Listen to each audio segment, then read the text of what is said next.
नमस्कार। आई ईट politician in my breakfast, ये कहने वाले थे पूर्व ब्यूरोक्रेट एंड मुख्य चुनाव आयुक्त टीएन शेषन की, जिन्होंने राजीव गांधी को छोड़ के हर एक नेता से टक्कर ली थी। हाल में ही प्रकाशित आत्मकथा थ्रू द ब्रोकन ग्लास में टीएन शेषन लिखते हैं, एक बार इंदिरा गांधी ने उन्हें बुलाया। इंदिरा गांधी ने फाइल से सिर उठाकर उनसे पूछा, आप शेषन हैं? आप इस तरह का दुर्व्यवहार क्यों कर रहे हैं? होमी सेठना आपसे नाराज क्यों हैं?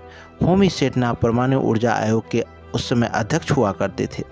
तब शेषन ने कहा, मैंने विनम्रतापूर्वक जवाब दिया, मैडम मैंने ये आज तक किसी को नहीं बताई। विक्रम साराभाई और होमी सेठना में गंभीर मतभेद हैं। मैं विक्रम के साथ काम कर रहा हूँ, इसलिए होमी सेठना मेरे खिलाफ हो गए हैं। इस पे इंदिरा गांधी ने पूछा, क्या आप आक्रामक हैं? मैंने जवाब दिया, अगर मुझे कोई काम दिया जाता है तो मैं उसे आक्रामक होकर ही पूरा करता हूँ। इंदिरा गांधी का अगला सवाल था, आप लोगों से रूखा व्यवहार क्यों करते हैं? मैंने कहा, अगर कोई काम निश्चित समय के अंदर नहीं होता तो मेरा व्यवहार खराब हो जाता है। इंदिरा ने फिर पूछा, और मैंने सुना है कि आप लोगों को धमकाते भी हैं। तो मैंने कहा, मैं इस तरह का शख्स नहीं। 2 अगस्त 1993 को टीएन शेषन ने एक 17 पेज का आदेश जारी किया, जिसमें कहा गया था कि जब तक सरकार चुनाव आयोग की शक्तियों को मान्यता नहीं देती है, तब तक देश में कोई चुनाव नहीं कराया जाएगा। शेषन ने अपने आदेश में लिखा कि चुनाव आयोग ने तय किया है कि उसके नियंत्रण में होने वाला हर चुनाव, जिसमें 2 साल पर होने वाले राज्यसभा चुनाव, लोकसभा और विधानसभा के उपचुनाव, जिन्हें कराने की घोषणा की जा चुकी है, अगले आदेश तक स्थगित रहेंगे। शेषन ने पश्चिम बंगाल की राज्यसभा सीट पर चुनाव नहीं होने दिया, जिसकी वजह से केंद्रीय मंत्री प्रणब मुखर्जी को अपने पद से इस्तीफा देना पड़ा था। पश्चिम बंगाल के मुख्यमंत्री ज्योति बसु उससे इतने नाराज हुए कि उन्होंने शेषन को पागल कुत्ता तक कह डाला था। वैसे पीठ पीछे उनसे परेशान लोग शेषन को एल्सेशियन भी कहने लगे। 1 अक्टूबर 1993 को जब शेषन पुणे में थे तो सरकार ने जीवाजी कृष्णमूर्ति और एमएस गिल को एक नया चुनाव आयुक्त नियुक्त कर दिया, जिससे शेषन के पर कतरे जा सके। कांग्रेस के प्रवक्ता विट्ठल राव गाडगिल ने व्यंग करते हुए उस समय कहा था, ये फैसला शेषन के काम में हाथ बटाने के लिए किया गया है। शेषन ने लिखा, मेरा वर्कलोड हुआ करता था सुबह 10 मिनट और शाम का 3 मिनट। दिन के बाकी समय में मैं अपना वक्त टाइम्स ऑफ इंडिया का क्रॉसवर्ड पजल हल करने में बिताता था। एक बार अपनी ज़िंदगी में मैं पहली बार मैं अपनी दफ्तर की कुर्सी पर बैठे बैठे ही सो गया। ये किसी बीमारी या बढ़ती उम्र की वजह से नहीं, बल्कि बोरियत की वजह से हुआ था। ये थी मेरी तथाकथित व्यस्तता की असली तस्वीर। उस पर तुर्रा ये था कि कोई मेरी इस व्यस्तता को और कम करने की कोशिश कर रहा था। इन 2 चुनाव आयुक्तों का वेतन भी टीएन शेषन के बराबर तय किया गया था। सुप्रीम कोर्ट के पूर्व जज एचआर खन्ना ने इस अध्यादेश को यह कहकर आलोचना की थी कि इससे पहले सरकार को संसद में इस पर चर्चा कर लेनी चाहिए था। वह टीएन शेषन अमेरिका जा रहे गए। जब वो अमेरिका गए तो उन्होंने इन दोनों उपचुनाव आयुक्त के बजाय अपना चार्ज उपचुनाव आयुक्त टीएस बग्गा को अपना चार्ज दिया। शेषन के इस फैसले को सुप्रीम कोर्ट में चुनौती दी गई।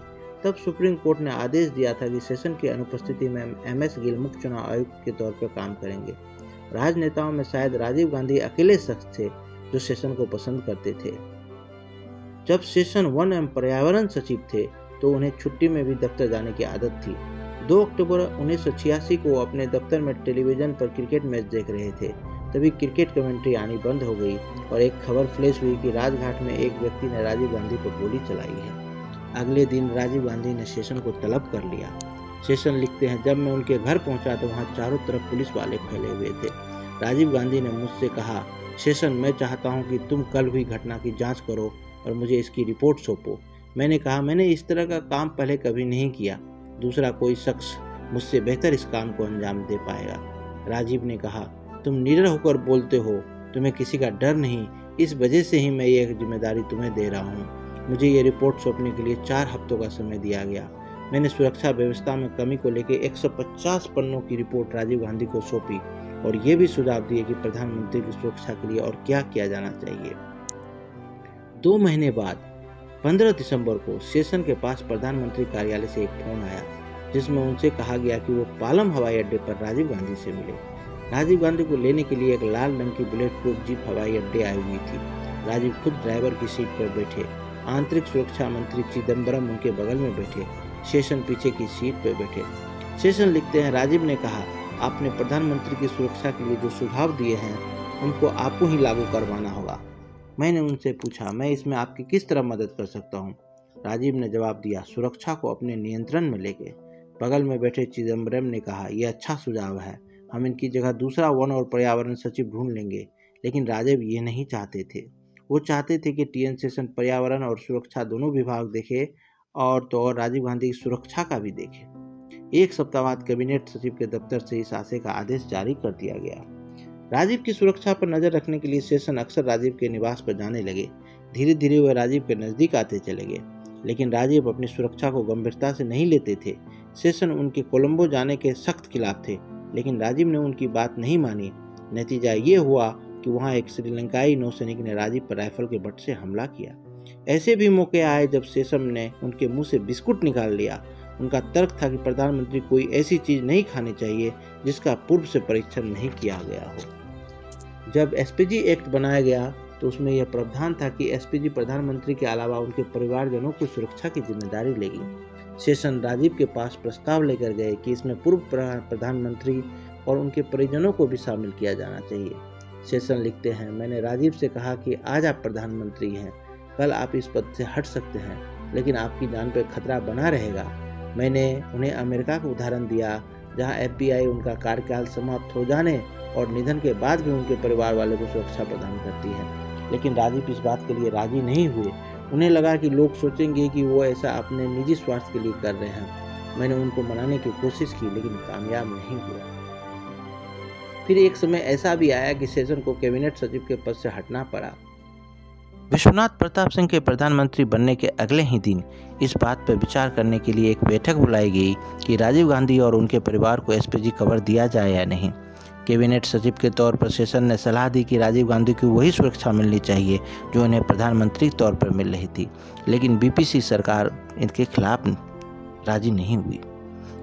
22 दिसंबर 1989 को रात 11:30 बजे एक सरकारी हरकारा मोटरसाइकिल पर शेषन के लिए एक लिफाफा लेके आया। उस लिफाफे में आदेश था कि उन्हें कैबिनेट सचिव की जगह योजना आयोग का सदस्य बनाया जा रहा है। शेषन को इस बात से तकलीफ हुई कि प्रधानमंत्री ने यह फैसला लेने से पहले उन्हें बताने का शिष्टाचार नहीं निभाया। यहाँ तक कि प्रधानमंत्री के प्रधान सचिव बीडी देशमुख भी ने उन्हें इस बारे में कोई संकेत देने की जरूरत महसूस नहीं की।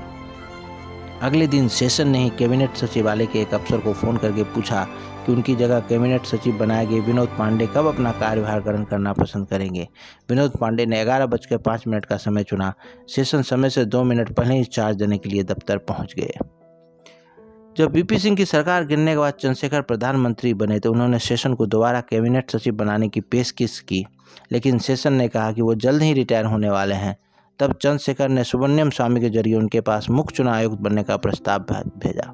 शेषन ने इस बारे में पूर्व प्रधानमंत्री राजीव गांधी और पूर्व राष्ट्रपति आर वेंकटरमन से सलाह ली। दोनों ने कहा अगर कोई दूसरा प्रस्ताव न मिले तभी इस पेशकश को स्वीकार करना। पूर्व राष्ट्रपति आर वेंकटरमन और टीएन शेषन दोनों से सलाह लेने के बाद भी शेषन ने कांचीपुरम के शंकराचार्य से भी सलाह ली।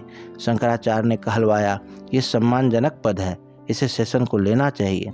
10 दिसंबर 1990 को शेषन ने नवे मुख्य चुनाव आयुक्त बनने का आदेश जारी हुआ और आगे की घटना इतिहास है जो भारतीय राजनीति में अपनी छाप छोड़ गई है।